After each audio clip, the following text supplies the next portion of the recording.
The diet was more specifically that electrical food diet there where you see the small list was for people who sick.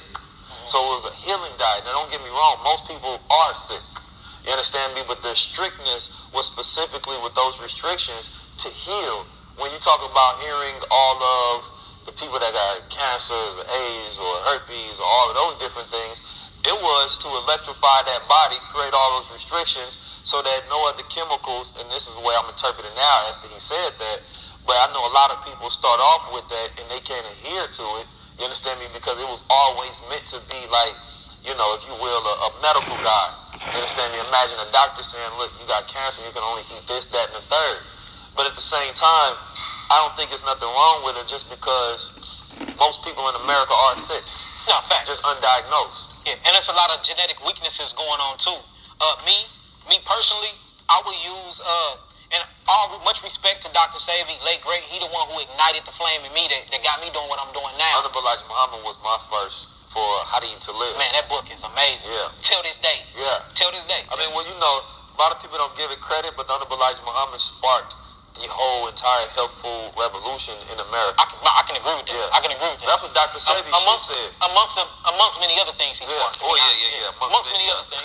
Facts. These are facts. You know what I'm saying? But, you know, me, I'm not gonna say I 100% agree with the diet. I do agree for a transitional period. But me, you know, as the fruitarian, you know, studies clinical trials, because you know everything, the HIV that we heal, the herpes that we heal, which you can pull this stuff up, the herpes cases, the cancer cases, we done got people out of wheelchairs that was wheelchair bound for 8 years. We healed somebody in Detroit that couldn't walk for 10 years, you know what I'm saying, in a wheelchair. These was on high energetic fruit diets. And then studying our physiology, you know, it's proven. I know that our body's done adapted to certain foods, but it's proven that we yield the most energy and we live the best and how I have clear thoughts on all fruit diets. So what is a culture that is mostly just a high fruit diet?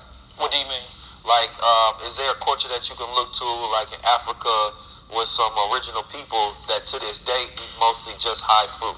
So you got islanders. Islanders eat mostly fruit. They do have vegetables here and there, but they eat mostly fruits. Islanders most definitely. I got plenty of books too that talk about the fruitarian diet. You got Back to Eden that talks about people that used to eat fruits and nothing but fruits.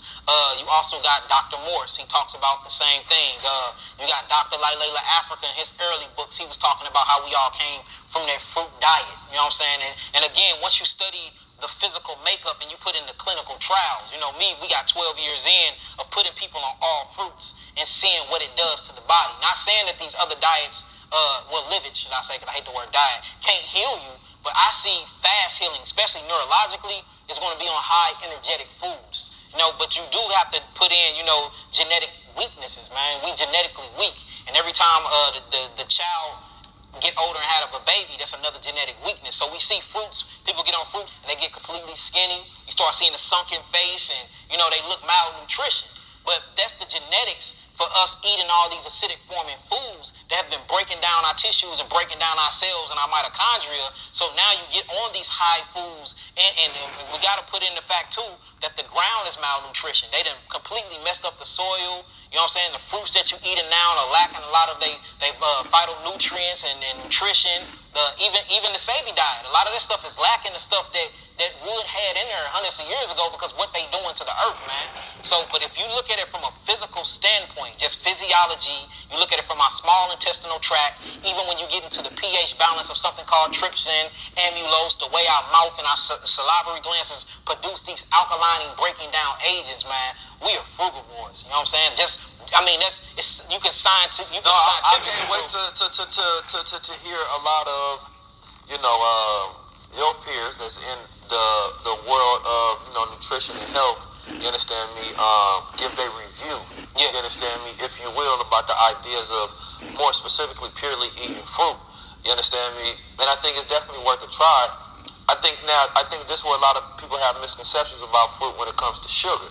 You understand me? Because people don't believe that you can break down the sugar that's in fruit because they think of it in the same way they think about white sugar or other types of sugar. Sucrose, pentose, maltose, Can and all you get that. the people to break down on sugar and why you can eat fruit without worrying about the sugar aspect? Of course. So when you got sugar, you got three main bases of sugars. You got galactose, which is produced by the black woman's breast. You have fructose, which is actually naturally occurring in your fruits. And then you have glucose, which is naturally occurring in your vegetables. All right. So I already told y'all earlier in the interview that your fructose yields 12,000 angstroms of energy. Your glucose or your vegetables only yield 9,000 angstroms of energy. Fruits is good. The only way I can heal diabetes 1 or 2 is by way of fructose. When you get somebody with diabetes and they're insulin dependent, you have something called the islands of Langerhans. So they'll say that sugar raises the glucose. You have glucose load on fruits, which is a total lie.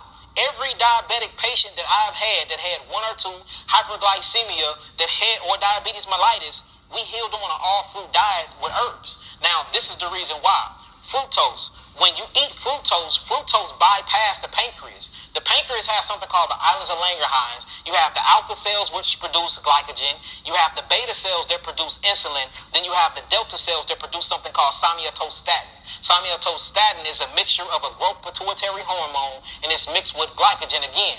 Well, in order to actually break down glucose and put glucose in the blood to penetrate a cell, that's what insulin does. Insulin is used as a key. So insulin is a key that take glucose, unlock the cellular membrane, and then the cell swallows the glucose and eat it. Then it gets actually broken down and metabolized by something called the mitochondria, and then you yield something called ATP, ADP, and AMP. Adenosine triphosphate, adenosine monophosphate, and adenosine diphosphate. This is the energy. So we're talking about carbon. Carbon is on your periodic table. All carbon is sugar. Sugar breaks down into carbon. Carbon, what happens is you eat some sugar, right? You will eat this sugar. Once the sugar gets converted in the body, it is CHO. What the conversion is taken out of that hydrogen, because hydrogen is acidic. So once you take the hydrogen out of the CHO, it's just carbon and oxygen. This is alkaline. So sugar is alkaline. What's not alkaline is when they take the sugar out of something like a corn, because corn have natural fructose, and then they burn it and change the chemical composition because they put fire to it. The moment you put fire to it, it changes the chemical composition. Now they're heightening it. So they call this high fructose corn syrup.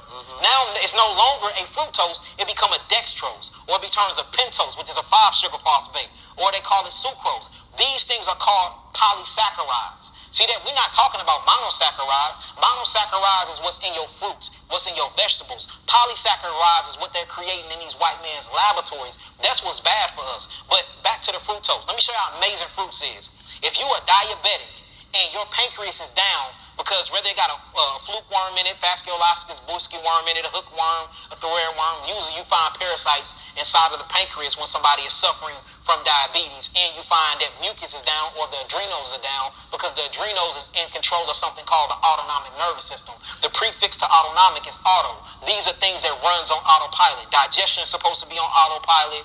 The flickering of your eyes is on autopilot. Your breathing and your lung capacity is on autopilot. The heartbeat is on autopilot. All these are controlled by the parasympathetic, sympathetic, autonomic nervous system. Well, your pancreas yielding insulin, that's a nervous system issue because the adrenals are down. And the reason why the adrenals are down because you're eating the wrong foods, and these foods are creating toxins and byproducts that you're not getting out of your body because you haven't opened up the lymphatic system and the kidneys to filtrate all of that toxemia out, or your skin is not working. Now check this out. That's the pancreas being down. So what food can I eat that don't break down the glucose? The only other food that I got is fructose. Now, would you glucose load for a couple of days? Yes, you will, because you introducing your body to a new sugar. But it's a natural occurring sugar by Yahweh. Look, so you have 2 types of digestion, right? You have pancreas digested enzymes that break down the actual glucose. Not only that, the pancreas yield the islands of Langerhans and yields insulin to turn that key to bring glucose to the cell so you can have energy. Fructose completely bypass the pancreas. It go a lipid route. This lipid route is through the liver, and then it's called cellular infusion, where the actual sugar will infuse itself in the cell and don't even use the pancreas. And there's plenty articles, the government articles written up on this, and we have the clinical trials with at least 100 diabetics that prove this stuff, that we healed them on an all-fruit diet with minimum herbs. So let me ask you, because that was a beautiful breakdown, first of all. You understand me? I can definitely tell you well studied in your science. You talked about ATP. Which fruits have the greatest production for ATP? we would say high yielding fruits, the fruits that grows the highest to the sky. So now we're talking about carbohydrates. And all that is carbon, hydrogen, and oxygen mixed together. So once that